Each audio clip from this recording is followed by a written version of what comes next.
Xi Jinping. We'll discuss that too. Meanwhile, in Washington, Trump's tariff rants roll on. Another White House advisor is warning India, if you don't budge, neither will Trump. In Ukraine, the war is only escalating. Russian strikes have killed 23 people and Moscow's naval drones have taken down a Ukrainian ship. What happened to the peace efforts? In Mexico, a brawl breaks out inside the Senate. And in Kenya, a tourist is under fire for feeding alcohol to an elephant. All that and more coming up. The headlines first. India's economy grew at 7.8% in the April to June quarter, beating expectations. Higher government spending, growth in the manufacturing sector and improved consumer sentiment led to the strong performance. This cements India's position as the fastest growing major economy as it navigates through steep US tariffs. Donald Trump withdraws Kamala Harris's Secret Service security protection. The Trump administration ended an extension for the former vice president, which was approved by then President Joe Biden. Only former US presidents receive Secret Service protection for life. Thailand's Constitutional Court sacks Prime Minister Paetongtarn Shinawatra over her handling of the country's border row with Cambodia. Last month, she was suspended from office. The court's decision has thrown the kingdom into political turmoil with no obvious candidate in sight to lead the fragile ruling coalition. Israel declares Gaza City a dangerous combat zone ahead of an offensive to take over the Palestinian territory's largest city. Nearly 1 million people currently live in Gaza City and its surroundings. Israel is under pressure, both at home and abroad, to end its military campaign in Gaza. And Turkey sets a year-end goal for a peace process with the Kurdish militant group PKK. In the month of May, the Kurdistan Workers' Party had announced the end of its insurgency, which spanned decades and claimed more than 50,000 lives.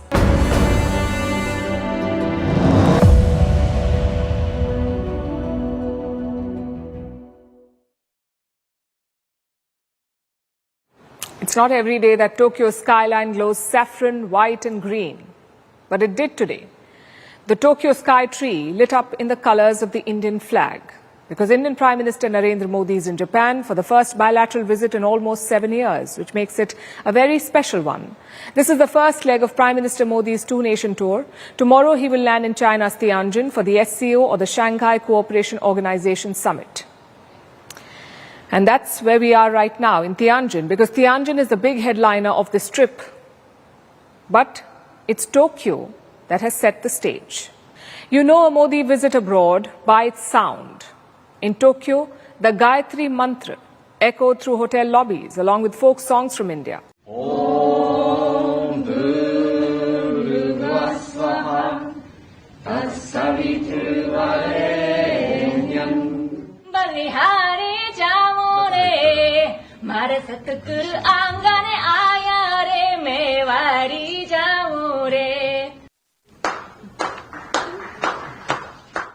Members of the Indian diaspora turned up with tricolour scarves and dhols. Japan has a small but deeply rooted Indian community, and they showed up to greet the Prime Minister.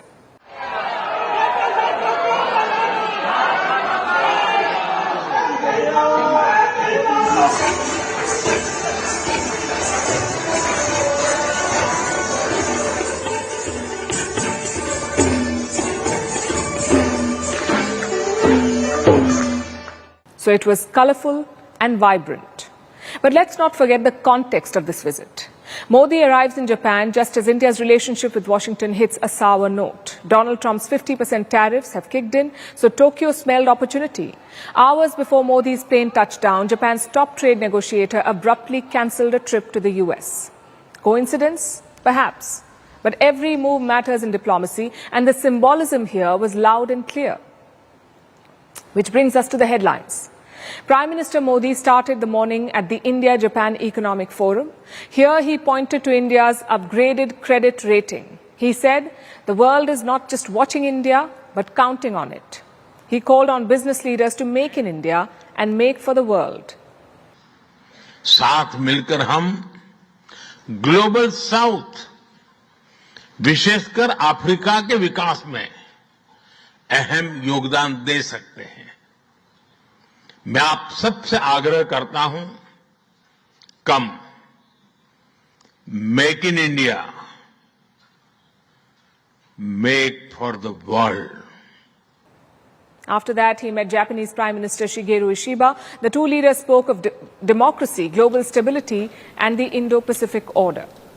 The Indian Prime Minister summed it up in one sentence. He said, India and Japan will shape the Asian century.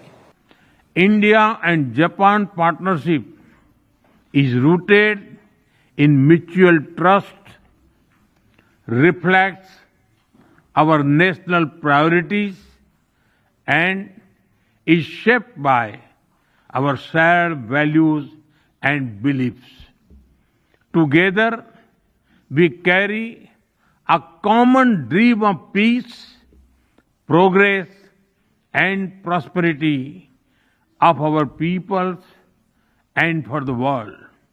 Japan is set to invest 10 trillion yen in India over the next decade. 10 trillion yen is around $68 billion. And what does that mean in practice?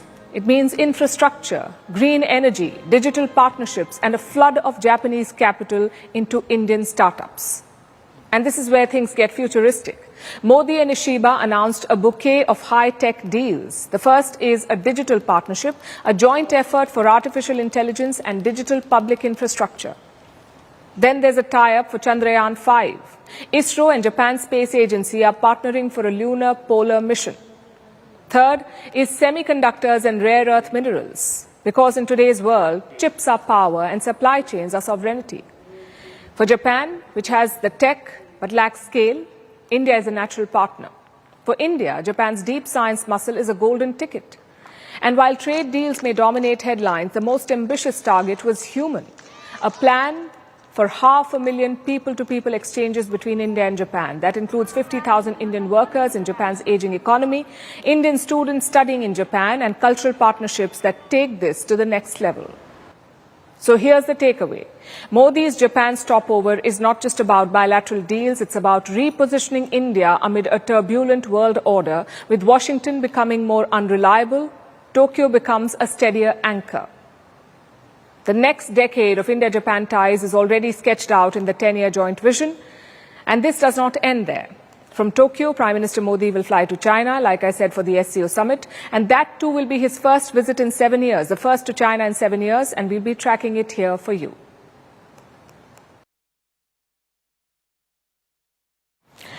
In 48 hours, the SCO summit will kick off in Tianjin, and some of you may be wondering, why is China hosting this summit here?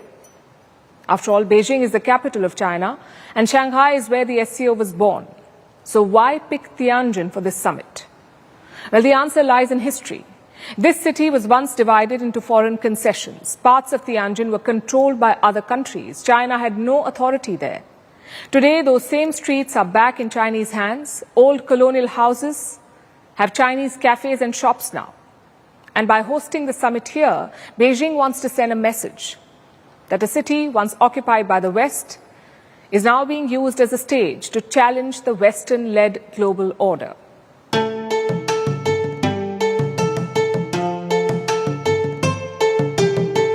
Why did China pick Tianjin to host this year's SCO summit? For many watching from the outside, Beijing or Shanghai would seem the natural choice. Beijing is the capital of China, while Shanghai is where the SCO was born. As the name says it, Shanghai Cooperation Organization. So Tianjin was a surprise pick. But why? The answer lies here in the streets of Tianjin. These are not ordinary homes, they are practically heritage sites. This place is often described as an open museum. Tianjin is the fourth largest city of China, and it carries an unusual nickname. It is called the Outdoor Museum, and that's because of what surrounds me. This city is an extraordinary collection of preserved historical architecture, buildings from different countries and different eras, all standing together. And where we are right now is called the Five Great Avenues. It is home to more than 2,000 historical buildings. More than 400 of them have been designated as protected historical sites with plaques like this one. It says Great General Protection, Historical and Stylistic Architecture of Tianjin. You'll see this all over the place here. And this is what makes the city so unique. It is a modern city, but it also feels like a living exhibition where each street and each district is part of the display. The homes in Tianjin's Five Great Avenues are direct architectural remnants of China's colonial period. They reflect the foreign concession system. This system emerged after China's military defeats in the 19th century. This is what used to be a part of British concession, one of many concessions in Tianjin. According to one claim, there were a total of 9. Each was a designated area not governed by China. It was controlled by a foreign country, like a mini country within China, with its own laws, its own police, its own courts, its own administration, and completely outside Chinese control. Each concession brought with it a piece of another country, all planted onto Chinese soil. That is no longer the case today. These buildings are now firmly in Chinese hands. The streets are lined with Chinese shops and cafes. Modern-day Chinese coffee and food chains now operate from colonial buildings. They represent today's China, the world's second largest economy, and a force to reckon with. That is the message that Xi Jinping wants to send as the host of the SCO summit. Tianjin sits on Bohai Bay. It is the maritime gateway to Beijing, a strategic city, also central to the Belt and Road Initiative. Tianjin serves as connection between land corridors and sea trade routes. It plays a growing role in regional trade logistics. Its port is connected with more than 180 countries and regions. Freight trains now link Tianjin directly with Central Asia and Europe. One recent route from Tianjin to Uzbekistan shortened delivery distance by 800 kilometers. This city is strategically important for China's SCO outreach. The SCO represents around 40% of the world's population and 25% of global GDP. So the subtext is clear. It is not just about hosting a summit, it is about sending a message, a shift in balance. From the West's G7 summits in castles and resorts to the Global South's SCO summit in a city once scarred by colonialism. Tianjin was once a gateway for colonizers. Today, Beijing wants it to be the gateway for the Global South. From concessions to connections, from being carved up to carving out a new world order. That's why Tianjin, not Beijing, not Shanghai, but a city that carries the scars of the past and the ambitions of the future. This year's SCO summit is the largest ever, and perhaps more importantly, it is China's first international gathering of this scale since the pandemic. So it wants to put its best foot forward. And the first step to that would be ensuring smooth press coverage. Today we visited the media center of the SCO summit. It is right next to the main summit venue, and it's massive, with rows of buzzing workstations, live press briefings, and then a surprise. Or should I say, AI surprise. Robots. Not just displays, but interactive animated AI-powered machines, some dabbing, some mirroring your movements, and a humanoid AI assistant that makes conversation. Of course, we chatted with it, and no, it was not your usual Q&A. Here's how it went. Tianjin is abuzz because something big is happening here. It is getting ready for the Shanghai Cooperation Organization, or SCO summit. This is the 5th time that China is hosting the summit. Adjacent to the main venue is the media center, the one-stop destination for the nearly 3,000 journalists huddling in the port city. With everything from workstations and news briefings to photo releases and summit updates. But it's not just about cables and coffee here. At the center of it all stands an exciting interactive surprise, an AI humanoid robot. Hi, good afternoon. How are you doing? Good afternoon. I'm doing great. Are you all set for the SCO summit? Yes. Everything is fully prepared for the SCO summit. Can you tell me about yourself? Certainly. I'm Xiaohe, an advanced humanoid AI robot designed for the SCO summit. I specialize in multilingual communication, emotional intelligence. I originate from a robotics facility in Dalian and embody futuristic technology with lifelike appearance and behavior. This SCO summit is the largest ever. Leaders from 20 nations will gather here, and the world will be watching. What's more, this is perhaps the largest summit to be held in China since the pandemic. It is bound to attract attention, both at home and abroad. And Beijing wants to send a message, with technology being at the core of it. The robotic companions of this media center say it all. They seem straight out of the future. Need some water? There is a robot for it. Love the mimicking game. A robot hand will copy all your gestures.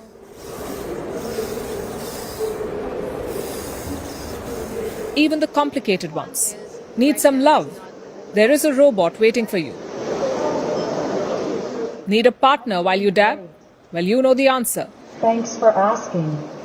There are robots to make supply chains swifter and to perform tasks you did not even know you needed help with. Like cleaning wires in a forest, for instance. There is a drone for it, nestled in what looks like a futuristic pot.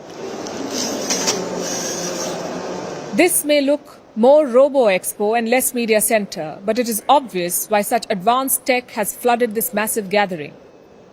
This is about telling the West that they can try to bully the global South, they can try to patronize, but they won't succeed. This SCO summit signals a shift in balance. Amid these turbulent geopolitical times, it is a showcase of the global South leading the way, leaving the West to play catch-up. Want to know why? Our friend, the humanoid robot, has a pro tip for you. Watch the coverage of the SCO summit from Tianjin on First Post.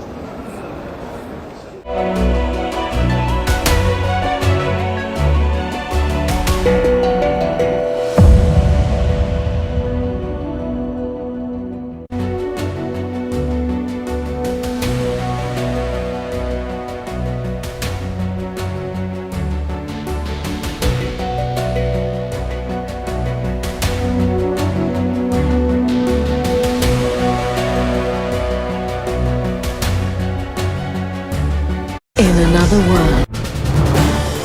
This is News 18 Network.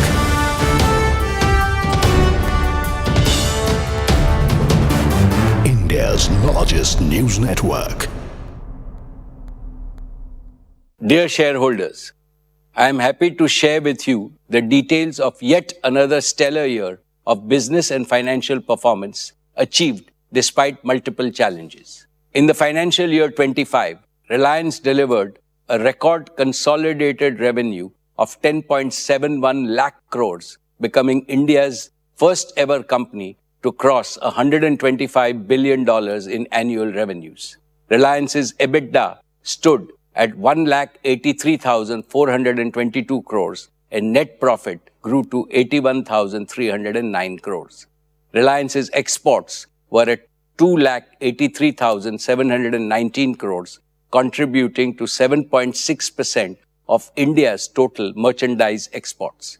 Reliance invested cumulatively rupees 5.6 lakh crores in the last 3 years. Reliance remains the single largest contributor to the national exchequer, contributing rupees 2,10,269 crores in the financial year 25. In the last 6 years, Reliance's contribution to the national exchequer crossed rupees 10 lakh crores. I am also proud to report that Reliance's CSR spending in the financial year 25 rose to 2,156 crores. Reliance's cumulative CSR expenditure over the last 3 years crossed rupees 5,000 crores. This is a clear reflection of our unwavering commitment to social impact. Friends, employment generation for India's talented youth is a national priority. It is also a priority for Reliance. Globally, the dynamics of employments are undergoing a shift towards flexibility, driven mainly by AI and automation. Reliance has also adopted modern engagement formats that combine opportunities for upskilling, entrepreneurial drive, job satisfaction, and higher earning potential. Today, our conventional and non-conventional workforce has grown to nearly 6.8 lakh people. I see this growing to more than 10 lakh people over the next few years. It gives me immense satisfaction to say that we continue to be amongst the most admired employers and rank among the largest job creators in India. Reliance continues to lead across every key growth parameter: revenues, profitability, exports, market value, investments, contribution to the exchequer, and social impact.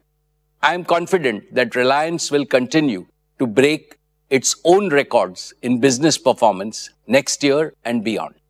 Dear friends, let me begin by sharing with you the impressive performance of our digital business. Just a week from now, Jio will enter its 10th year of service to the nation. Looking back, these years have been the most glorious in India's digital history.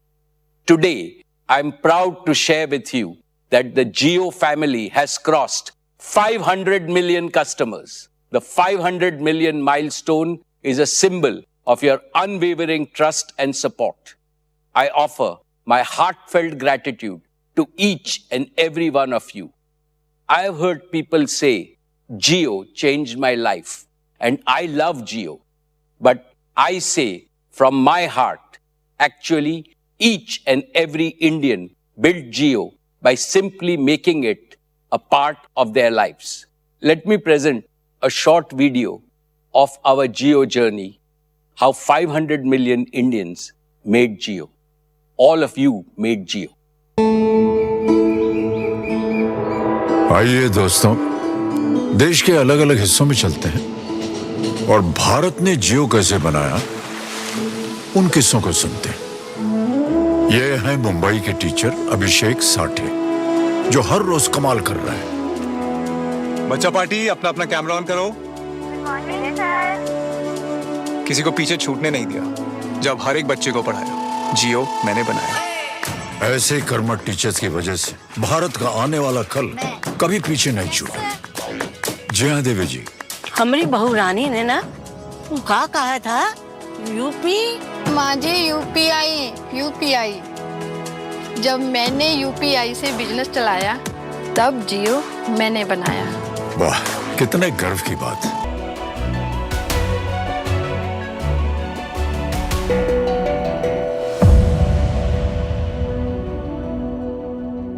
Just 2 days left for the SCO summit to begin. The scale of arrangements at the media center shows how much importance China is giving to this event.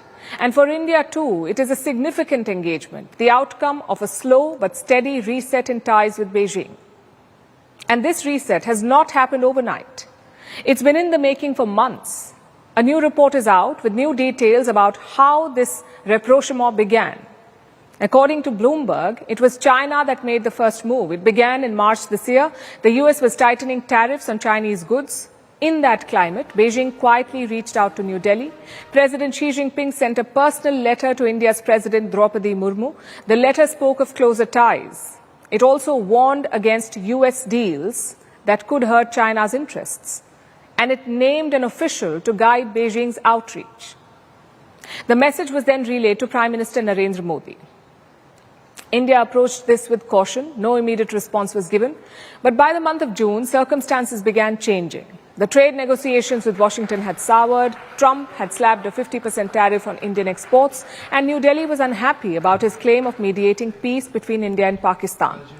Together, these factors pushed India to consider China's outreach more seriously.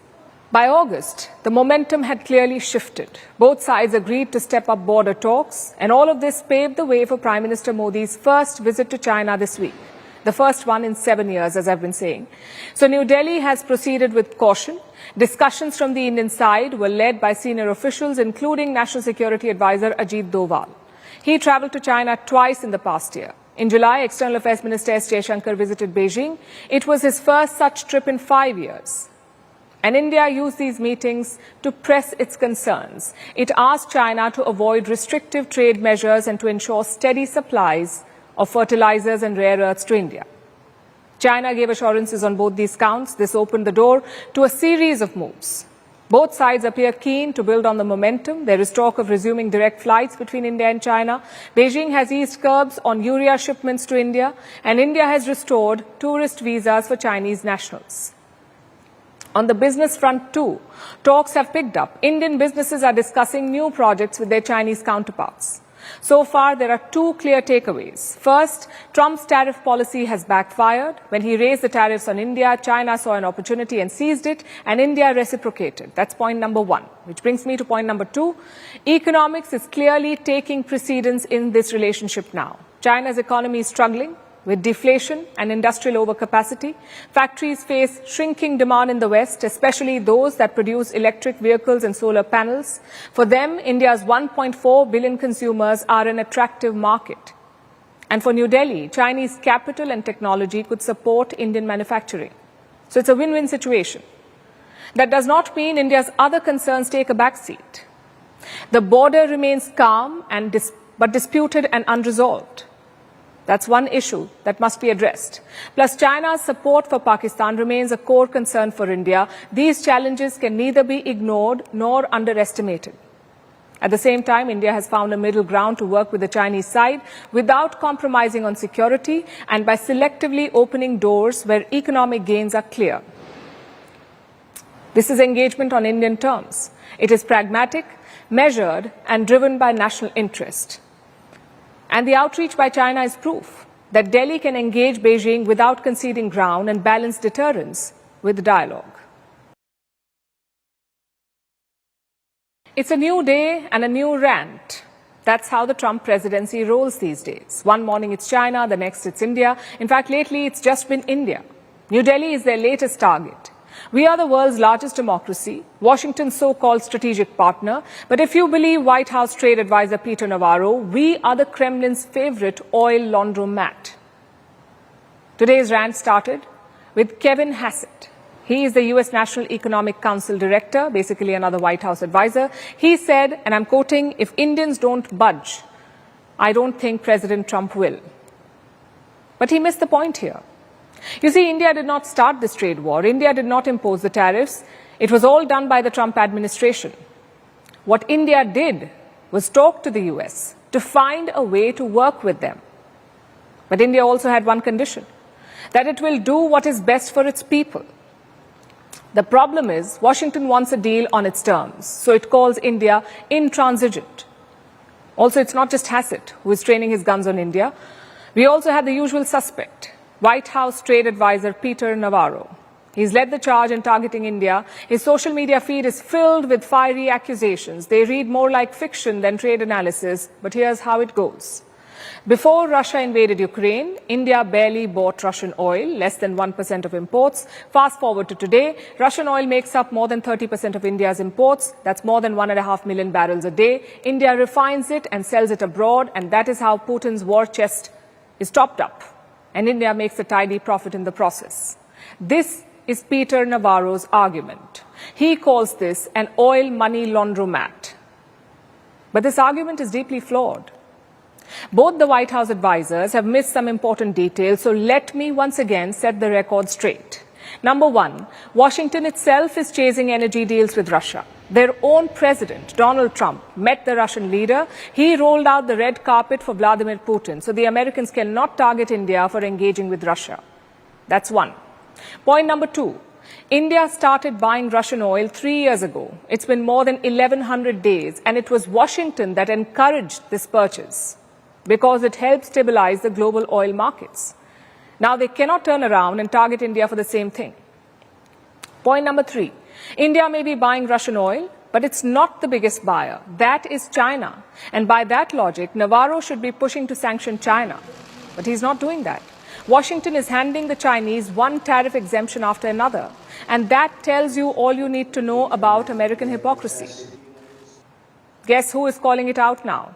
It's the Democrats. These are leaders on the U.S. House Foreign Affairs Committee. They have accused the Trump administration of sabotaging U.S.-India ties.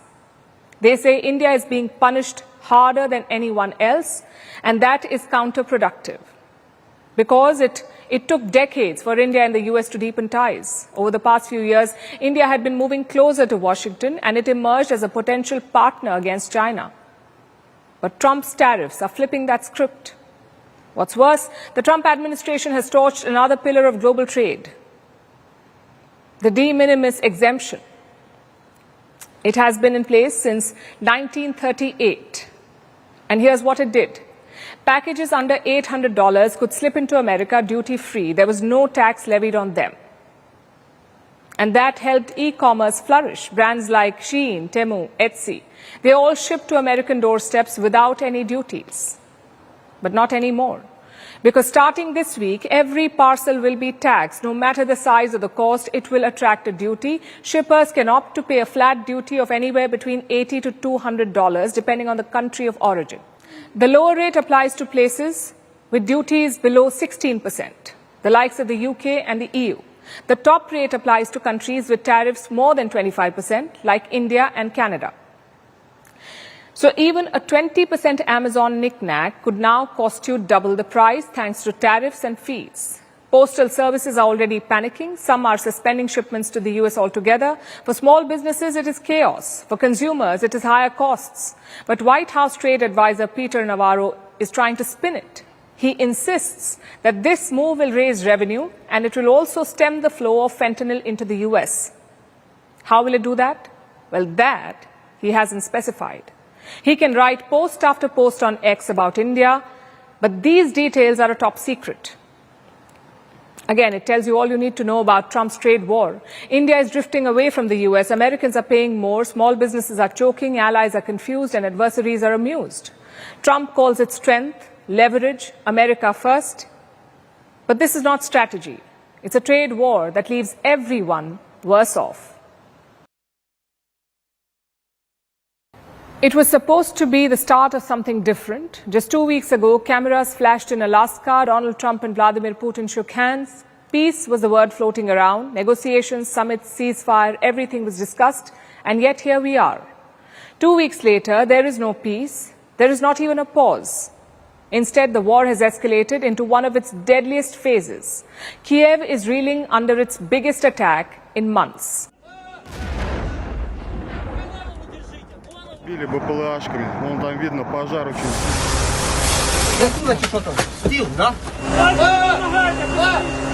Голову держите, голову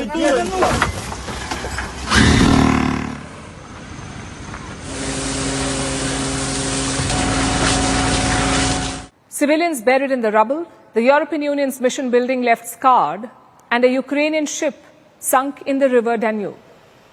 So what exactly happened? Why did peace talks collapse into fire and smoke? First, let's start with the latest in the Ukrainian capital. It was a night of fire for Kiev. The capital did not sleep. Overnight, Russia unleashed nearly 600 drones and more than 30 missiles, all in one coordinated attack. 23 people were killed, including 4 children. Dozens more were pulled out of burning apartments. At least 48 people were wounded. The strikes damaged buildings in 33 locations across all 10 districts of the city of Kiev. So this was not just another bombardment. It was one of Russia's largest combined aerial strikes since the war began. Ukraine says it downed most of the drones. 563 of the nearly 500 drones fired. But even then, there was widespread damage. And it was not just Ukrainian buildings. Like I said, there were other structures that suffered too. Like the European Union delegation's building in Kiev, it was damaged. So was the British Council office. And European leaders have called it a deliberate attack, a calculated insult after weeks of peace diplomacy. Earlier today, Brussels summoned the Russian envoy. So did the UK. It summoned the Russian ambassador to London. The European Union called the attacks a deliberate choice to mock peace efforts. I'm outraged by the attack on Kyiv, also hitting our EU offices. This was the deadliest drone and missile attack on the capital since July. And as you can see behind me on the screen, it was an attack also on our delegation. Even the White House could not ignore it. Press Secretary Caroline Leavitt said President Trump was not too happy about this. I know what the president thinks because I talked to him about this. He was not happy about this news, but he was also not surprised. These are two countries that have been at war for a very long time. Russia launched this attack on Kyiv. And the violence was not limited to the skies. Russia used naval drones to sink a Ukrainian ship, the Simferopol. It's a reconnaissance ship. It was launched just a few years ago. This was Ukraine's largest naval vessel in a decade, and now Russian sea drones have taken it down. Ukraine has confirmed the attack. One sailor was killed in this assault. Several others were wounded and many are also missing.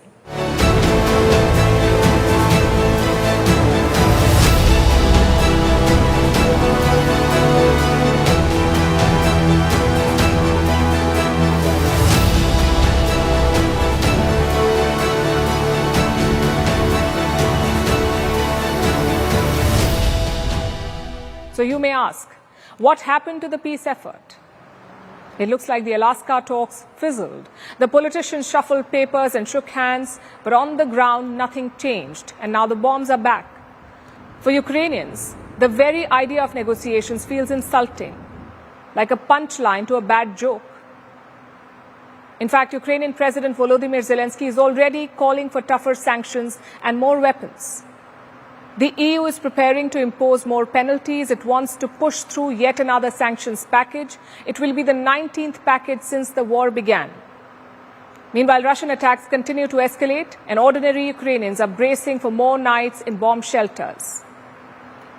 The prospect of peace lasted barely 2 weeks. The headlines have once again gone from diplomacy to destruction. It's a clear sign that this war is not winding down. It is only intensifying. Now, coming back to the SCO summit, like we told you, India's Prime Minister Narendra Modi is attending it in person. This is his first visit to China in 7 years. He will meet China's Xi Jinping on the sidelines of the summit. For New Delhi, it's a cautious reset, because our relationship with China has been full of twists and turns, thaws and setbacks. The Modi-Xi engagement began in 2014 when the two leaders met in Ahmedabad. They sat on the floor in Sabarmati and spun a charkha, a weaver's wheel. In the years that followed, there have been border clashes and high-profile diplomatic overtures. Tianjin is the latest in the series. Our next report looks at how this relationship has evolved and why India needs to tread carefully. It begins, as many stories do, with a photograph. India's new Prime Minister, Narendra Modi, sitting cross-legged beside Chinese President Xi Jinping at the Sabarmati ashram. The two men, both just months into their tenures, spin a charkha. A hand-weaving wheel Mahatma Gandhi once used as a symbol of self-reliance. The image is heavy with symbolism. Two powerful Asian leaders, seemingly weaving a new chapter in India-China ties. But if diplomacy were only about photos, the story would have been simple.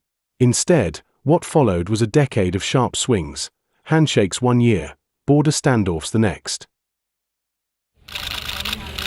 In the first few years, Modi and Xi experimented with something unusual: personal diplomacy. In 2015, when Modi traveled to Lebanon, that is Xi's hometown, it was billed as a gesture of respect. World leaders rarely get such treatment. The two toured Buddhist temples, spoke of cultural ties, and tried to signal that millennia of history might anchor modern geopolitics. The rhetoric was warm, even poetic. Modi said India and China were two bodies with one spirit, and that their relationship must move from inches to miles.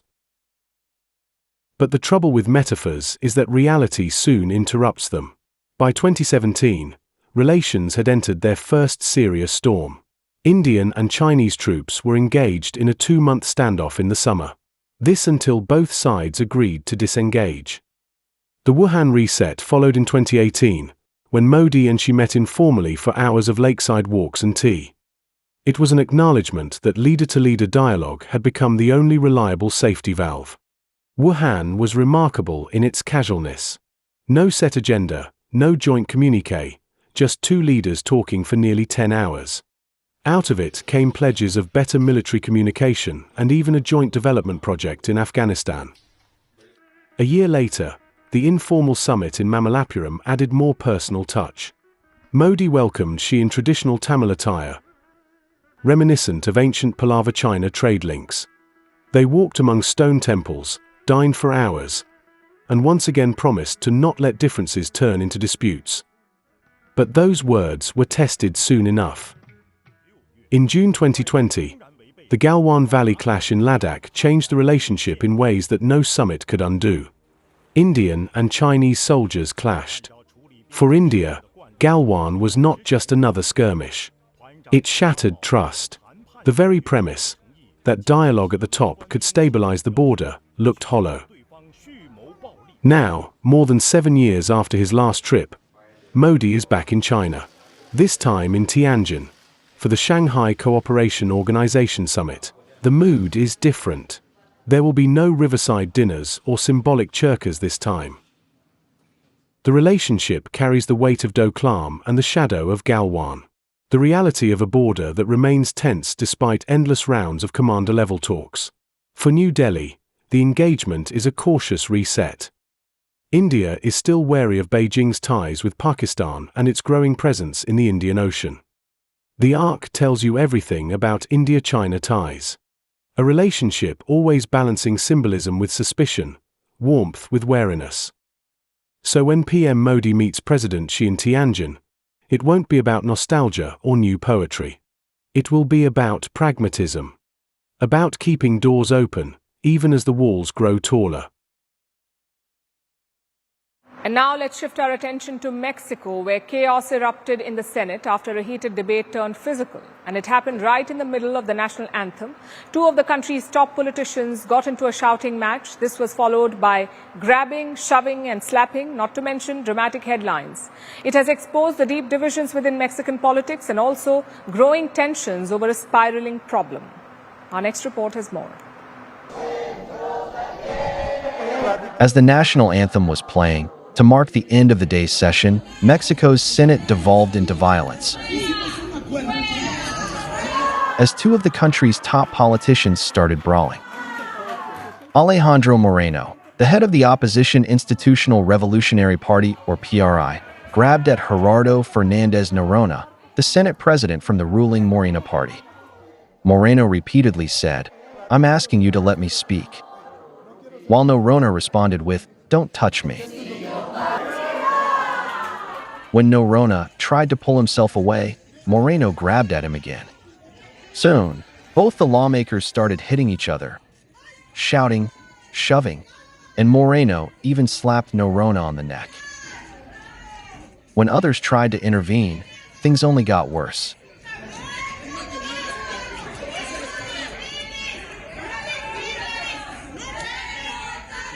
During a press conference after the incident, Noroña said, "Moreno hit me on the arms and said, 'I'm going to beat the out of you. I'm going to kill you.'" He has also filed a criminal complaint against Moreno, who hasn't shown remorse, at least publicly. He wrote on social media, "I will always respond head-on, with character and without fear, to defend Mexico and give it the direction it deserves." Legislative violence is not uncommon. This year has witnessed several flare-ups already. Like in July, when a brawl broke out between lawmakers in Armenia's National Assembly, or in March, when Serbia's parliamentary session erupted into chaos, with flares, smoke grenades, and a physical confrontation. But what's behind the Senate clash in Mexico? Senator Moreno was angry at not having been allowed to speak during the debate. Even before it happened, tempers had been running high throughout the discussion about the presence of foreign armed forces on Mexican soil. Recently, U.S. President Donald Trump reportedly authorized the use of military force to target drug cartels in Latin American countries. And Mexico is a huge part of this. Extreme cartel violence has surged across the country in recent years. Drug trafficking and smuggling, which generate billions of dollars a year for the gangs, fuel the violence. Kidnappings, disappearances, and murders across Mexico leave more than 30,000 people dead each year. Earlier this month, several severed heads were found on a road in central Mexico, an area where cartel violence is not prominent. In June, the bodies of 20 people, 4 of them decapitated, were found in Sinaloa. This state is gripped by gang violence. In May, 7 youths were killed in a shooting at a Catholic church festivity, also in central Mexico. The government has tried and failed to get a grip on the gang violence. And after Trump's involvement, the issue has become particularly contentious. Earlier this week, a senator from the opposition National Action Party, or PN, said that help from the United States to fight the cartels in Mexico is absolutely welcome. During the Senate debate, the governing Morena party accused the opposition parties of calling for U.S. military intervention in Mexico. Both parties rejected the claim, but a tense debate followed, leading to the scuffle. As the dust settles in Mexico's Senate, the images of lawmakers trading blows are hard to ignore. But what's even harder to forget is the stark display of political instability. So amid growing cartel violence and Trump pushing to step in as politicians fight among themselves, many Mexicans are left asking who's fighting for them.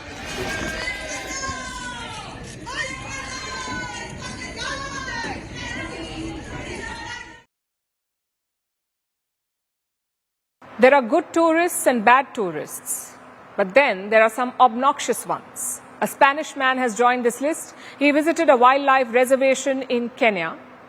Then he posted a video of himself pouring beer down an elephant's trunk. You heard that right. The Spanish man drank some local beer and then he gave the rest of it to an elephant. Unsurprisingly, his video has sparked anger on social media and left Kenya shocked. Now, several investigations have been launched against him, but this is not the first time a tourist has misbehaved with an animal and faced the music. Here's a report. Recently, a Spanish man was in Kenya. He visited a wildlife reservation, and then he did something shocking. He gave an elephant a beer. He was drinking a local beer when he saw an elephant. So he poured the beer down the elephant's trunk. And he didn't stop here. He filmed it all. And then he posted it on Instagram. Soon, anger followed. Viewers on social media were outraged. Hundreds of people commented, many calling for the man's deportation. Since then, the posts have been pulled down, and several investigations have been launched against the man. But this is not an isolated case. A few months ago, a U.S. influencer stirred a firestorm of criticism in Australia.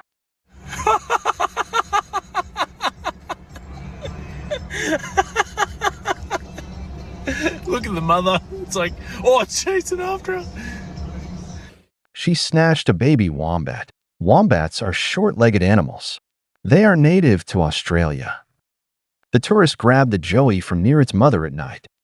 She ran back to her vehicle, recording a video, as the joey screamed, and its mother ran behind it, visibly panicking. Mother, it's like, oh, it's chasing after her. This incident outraged Australians. She faced everything from calls of deportation to death threats.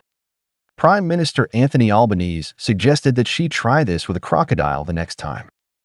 To take a baby wombat from its mother and clearly causing distress from the mother is just an outrage. And, you know, I suggest to this so-called influencer, maybe she might try some other Australian animals. Take a baby crocodile from its mother and see how you go there. Take another animal that can actually fight back rather than stealing a baby wombat from its mother. See how you go there. In 2023, a tourist in the U.S. lifted a newborn bison calf. As a result, the calf was rejected by its herd and later had to be euthanized. In another case, a man was seen harassing bears. He charged towards them, forcing a bear to chase after him. Following such incidents, experts suggest that wildlife ministries, the world over, announce stricter rules, directing tour operators to enforce park rules, ensuring that visitors stay in designated areas. They also suggest improved signage across the wildlife parks and more awareness for tourists. But at the core of it, such cases are about the misbehavior of tourists in foreign countries, especially with animals who cannot speak up for themselves. And unfortunately, it is more common than you would think. Tourists often act irresponsibly, often to attain short-lived fame on social media. And in the process, they leave animals distressed, sometimes permanently, giving tourism a bad name.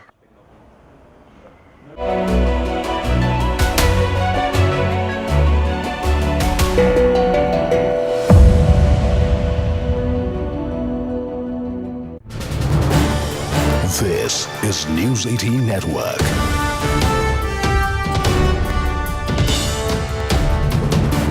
India's largest news network. Dear shareholders, I am happy to share with you the details of yet another stellar year of business and financial performance achieved despite multiple challenges. In the financial year 25, Reliance delivered a record consolidated revenue of 10.71 lakh crores, becoming India's first ever company to cross $125 billion in annual revenues. Reliance's EBITDA stood at 1,83,422 crores and net profit grew to 81,309 crores. Reliance's exports were at 2,83,719 crores, contributing to 7.6% of India's total merchandise exports. Reliance invested cumulatively rupees 5.6 lakh crores in the last 3 years. Reliance remains the single largest contributor to the national exchequer, contributing rupees 2,10,269 crores in the financial year 25. In the last 6 years, Reliance's contribution to the national exchequer crossed rupees 10 lakh crores. I am also proud to report that Reliance's CSR spending in the financial year 25 rose to 2,156 crores. Reliance's cumulative CSR expenditure over the last 3 years crossed rupees 5,000 crores. This is a clear reflection of our unwavering commitment to social impact. Friends, employment generation for India's talented youth is a national priority. It is also a priority for Reliance. Globally, the dynamics of employments are undergoing a shift towards flexibility, driven mainly by AI and automation. Reliance has also adopted modern engagement formats that combine opportunities for upskilling, entrepreneurial drive, job satisfaction, and higher earning potential. Today, our conventional and non-conventional workforce has grown to nearly 6.8 lakh people. I see this growing to more than 10 lakh people over the next few years. It gives me immense satisfaction to say that we continue to be amongst the most admired employers and rank among the largest job creators in India. Reliance continues to lead across every key growth parameter: revenues, profitability, exports, market value, investments, contribution to the exchequer, and social impact. I am confident that Reliance will continue to break its own records in business performance next year and beyond. Dear friends, let me begin by sharing with you the impressive performance of our digital business. Just a week from now, Jio will enter its 10th year of service to the nation. Looking back, these years have been the most glorious in India's digital history. Today, I am proud to share with you that the Jio family has crossed 500 million customers. The 500 million milestone is a symbol of your unwavering trust and support. I offer my heartfelt gratitude to each and every one of you. I have heard people say, Jio changed my life, and I love Jio. But I say from my heart, actually, each and every Indian built Jio by simply making it a part of their lives. Let me present a short video of our Jio journey, how 500 million Indians made Jio. All of you made Jio. आइए दोस्तों, देश के अलग अलग हिस्सों में चलते हैं और भारत ने जियो कैसे बनाया उन किस्सों को सुनते हैं। ये है मुंबई के टीचर अभिषेक साठे, जो हर रोज कमाल कर रहा है। बच्चा पार्टी अपना अपना कैमरा ऑन करो। किसी को पीछे छूटने नहीं दिया जब हर एक बच्चे को पढ़ाया। जियो मैंने बनाया। ऐसे कर्मठ टीचर्स की वजह से भारत का आने वाला कल कभी पीछे नहीं छूटा। जय हाँ देवी जी। हमारी बहू रानी ने ना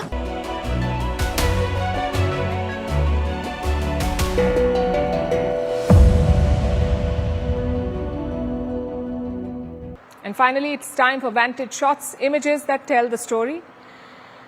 South Korea installs a holographic police officer to deter crime. In Indonesia, protesters clash with the police over wage inequality. In Saudi Arabia, heavy rain triggers flash floods. We're also taking you back in history. On this day in 1842, China signed the Treaty of Tianjin. It ended the First Opium War between China and Britain, forcing China to cede Hong Kong.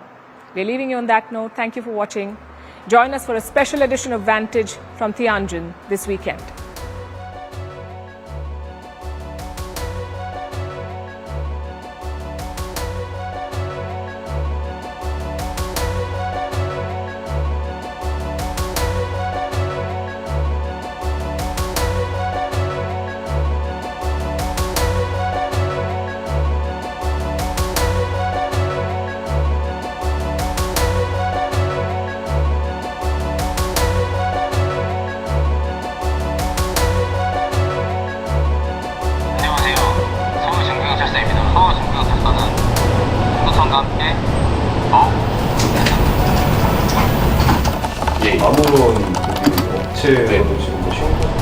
안녕하세요.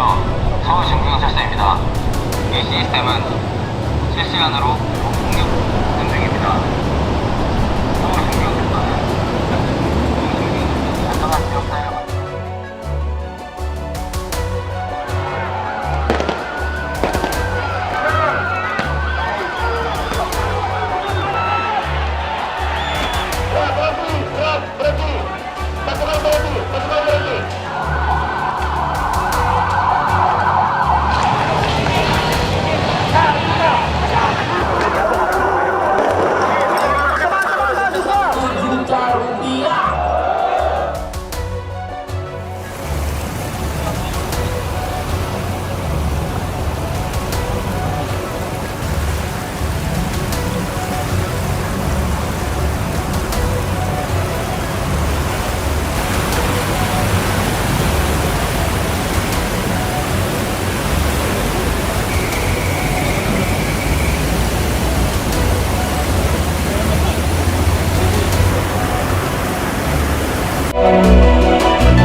Hello and welcome to the late night edition with me, Ayushman Singh Jamwal. With Donald Trump's tariffs in the backdrop, Prime Minister Narendra Modi will be in China to seize the opportunity to launch an initiative that builds greater resilience in ties. Prime Minister Modi will visit Tianjin for the 25th meeting of the heads of state of the Shanghai Cooperation Council from August 31st to the 1st of September at the invitation of Chinese President Xi Jinping. This will be Prime Minister Modi's first visit to China in 7 years since the thaw post the Galwan clash, and a greater impetus to bolster ties between BRICS nations.